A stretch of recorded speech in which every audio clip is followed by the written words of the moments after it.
Hi friends, welcome to Jaya's garden. Video எடுத்துகிட்டே இருக்கும்போது தான் திடீர்னு பார்க்குறேன் அவ்வளோ மொட்டுக்கள்ங்க. இங்கே பாருங்கள், நம்ம சொரக்கா இவங்களை எடுத்து மேலே தூக்கி போடணும். இங்கே பாருங்கள், கீழே தொங்கிட்டு கிடக்குது. இதை எடுத்து போட நேரம் இல்லை. அதுக்குள்ளே பார்த்தா அவ்வளோ பூக்கள் வந்துச்சு.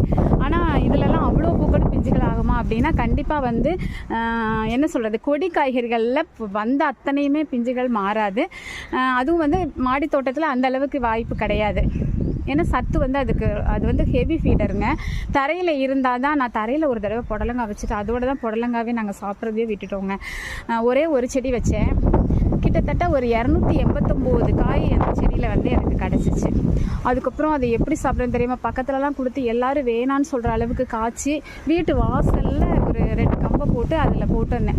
அதுக்கப்புறம் பக்கத்தில் ஒரு சின்ன ஹோட்டல் மாதிரி ஒருத்தங்க, அவங்க கஷ்டப்பட்டவங்க தான் வச்சுருந்தாங்களா, அவங்க கடையில் போய் டெய்லி ஃப்ரீயாக அம்மா கொண்டு போய் டெய்லி 5 காய் அப்படி கொடுத்துக்கிட்டே இருந்தாங்க.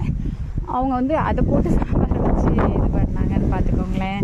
ஓகே ஃப்ரெண்ட்ஸ், இந்த வீடியோ உங்களுக்கு பிடிச்சிருந்துன்னா ஹெல்ப் பண்ணுங்கள். பாய்.